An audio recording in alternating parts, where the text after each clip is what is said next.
People in my community refer to young people as dogs because they smoke and hang around doing nothing. I'm seen differently compared to a year ago. I'm seen as better than other people at my age because now I'm working, while they are seen as useless because they are hanging around doing nothing. Other young people complain that I'm selfish because I'm not sharing information about my job while they are unemployed. There is limited access to employment opportunities in my community, so young people have nothing to do with their lives. Some even engage criminal, do drugs and drink. There are very few positives in my community. Some young people are forced to face life after matric because they know that there is no financial support to further their studies at home and from the government. When others fail to find jobs, they sit around and then end up doing drugs, and poverty also strikes at that time.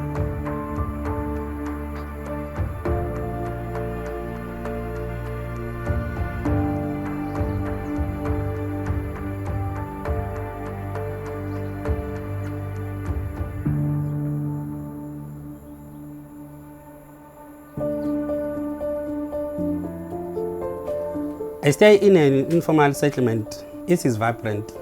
It is not big. There is an element of unity among people who lives here. The challenge is that we do not receive basic services. We do not have a clinic, only mobile clinic that comes on certain days, and it does not have everything that we need. Usually the mobile clinic comes at about 8 o'clock in the morning, but we've been here for almost 3 hours, but it hasn't arrived. As I was saying, the service delivery is so poor here in this community. Youth unemployment here in my community is high. Most of the time we hang around sack shops, and some of us engage themselves in crime, and others using drugs and alcohol to cope. People travel far to access sports facilities, and sometimes they do not have money for transport.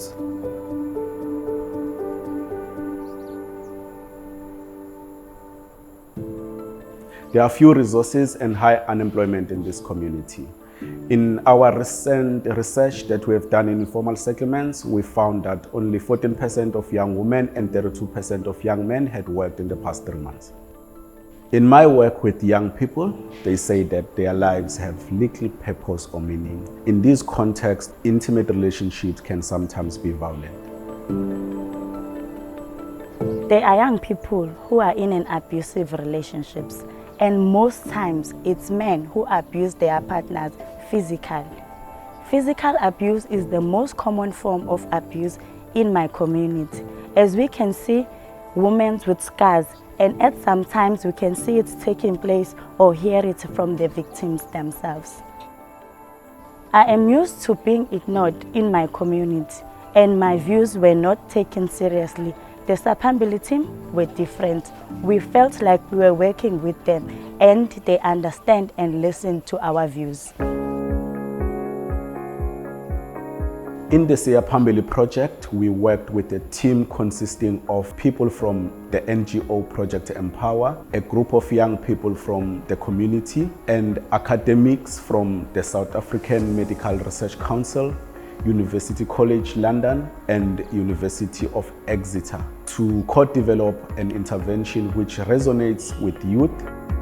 We used participatory activities to support young people to describe their lives on a deep and detailed level.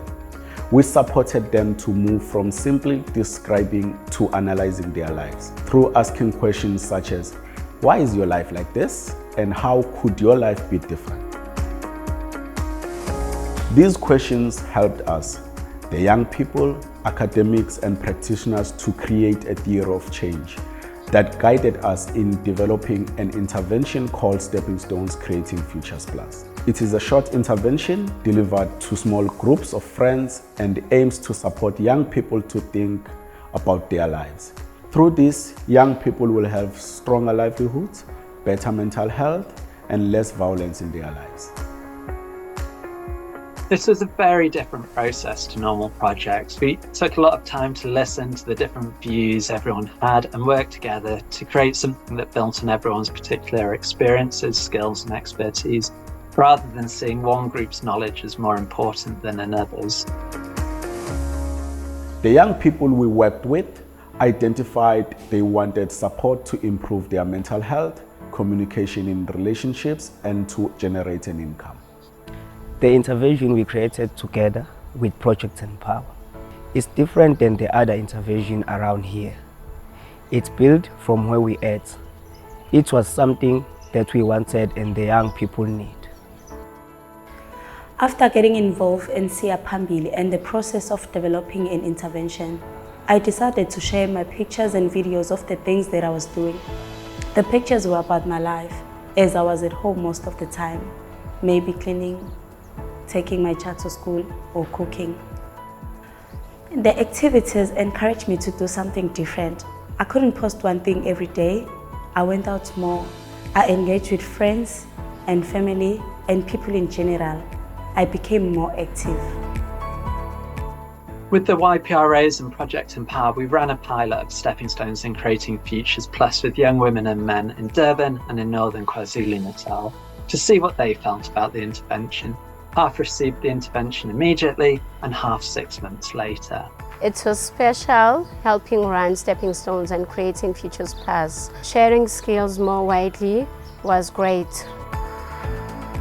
After 6 months, we found a range of positive changes reported by young people. For women, we found much stronger livelihoods and improved mental health. We also saw positive changes around women experiencing less violence from their partner. Being part of Siyaphambili has changed me. I now see myself as someone who is very helpful and active in my community. For men who were part of the intervention, we found it reduced their perpetration of violence against women, and there were positive changes in their livelihoods. I used to respond violently when I do not agree what was shared or said. Participating in the creation of the manual, I learned to be a good person, respectfully, and to be considerate of others.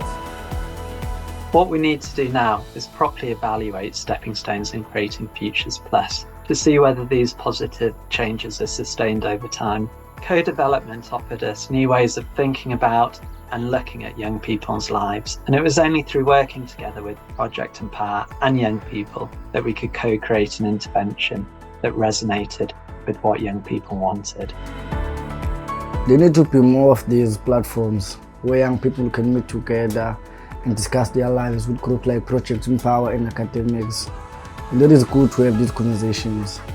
And I hope Stepping Stones Creating Futures Plus can reach more people.